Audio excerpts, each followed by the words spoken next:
সঠিক নিয়মে কিভাবে টিকটক আইডি পার্মানেন্টলি অর্থাৎ চিরদিনের জন্য ডিলিট করবেন, তো সেই প্রসেসটাই আজকের এই ভিডিওতে আমি দেখাবো। অনেকে আছে যারা টিকটক আইডি ডিলিট করতে চায় কিন্তু ডিলিট করতে পারে না। তো সম্পূর্ণ নতুন নিয়মে এখন আমি দেখিয়ে দেব সঠিকভাবে কি করে একটা টিকটক আইডি ডিলিট করতে হয়। তাই ভিডিওটি অবশ্যই শেষ পর্যন্ত দেখবেন, তাহলে আপনিও নিজেই আপনার টিকটক আইডি ডিলিট করে দিতে পারবেন। তো কিভাবে করবেন চলুন দেখিয়ে দিই। ওকে, তো টিকটক আইডি ডিলিট করতে হলে আপনি যে কাজটা করবেন, আপনার টিকটক অ্যাপে চলে যাবেন। তো আমি আমার টিকটক অ্যাপে চলে যাচ্ছি। টিকটক অ্যাপে আসার পর নিচের দিকে দেখতে পাবেন প্রোফাইল নামে একটি অপশন রয়েছে। জাস্ট এই প্রোফাইলে একটা ক্লিক করবেন। প্রোফাইলে ক্লিক করলে আপনার টিকটক আইডির প্রোফাইলটা ওপেন হয়ে যাবে। তো একদম উপরের দিকে আপনি দেখতে পাবেন 3 লাইন মেনু রয়েছে।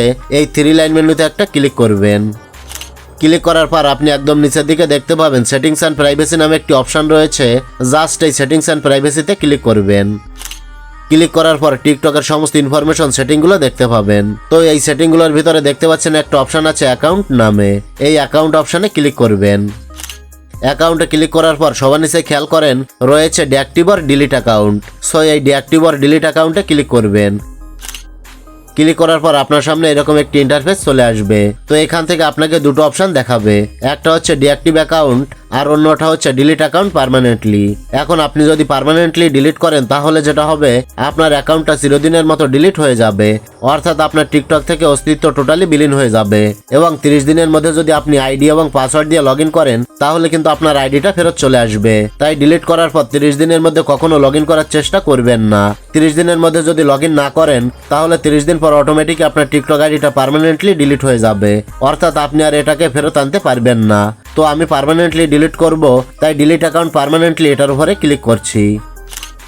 ক্লিক করার পর এখান থেকে যে কোনো একটা কারণ সিলেক্ট করতে হবে। কেন আপনি আপনার টিকটক আইডিটা ডিলিট করতে চাচ্ছেন তার জন্য একটা কারণ সিলেক্ট করবেন। তো আমি আই হ্যাভ মাল্টিপল অ্যাকাউন্টস এটা সিলেক্ট করে দিচ্ছি।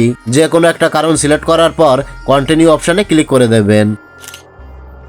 ক্লিক করার পর নিচে দেখেন একটা চেক বক্স রয়েছে, এখানে টিক মার্ক দিয়ে কন্টিনিউ যে অপশনটা রয়েছে এখানে ক্লিক করে দেবেন। ক্লিক দেওয়ার পর এই পেজে তারা আপনাকে বলছে যে ডিলিট করার পর আপনি কি কি জিনিস হারাবেন। সো এগুলো চাইলে আপনি পড়ে নিতে পারেন। ওকে, তারপর হচ্ছে নিচে থেকে কন্টিনিউ অপশনে ক্লিক করে দেবেন। তো এবার আপনি টিকটক আইডি খোলার সময় যে ফোন নাম্বারটা দিয়েছিলেন সেই ফোন নাম্বারে একটা কল যাবে অথবা একটা SMS যাবে, সেখানে একটা কোড পাঠাবে, সেই কোডটা আপনাকে এখানে বসাতে হবে। তো আমার সিমটা মূলত অন্য একটা ফোনে রয়েছে, সেই ফোনে কোডটা চলে এসেছে, কোডটা আমি এখানে বসিয়ে দিচ্ছি। সঠিকভাবে কোডটা বসানোর পর ডিলিট অ্যাকাউন্ট এখানে ক্লিক করে দেবেন।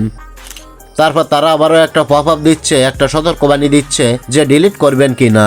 তো আপনি যেহেতু পার্মানেন্টলি ডিলিট করবেন তাই এখান থেকে ডিলিট অপশনে ক্লিক করে দিলেই আপনার টিকটক আইডিটা চিরদিনের জন্য ডিলিট হয়ে যাবে।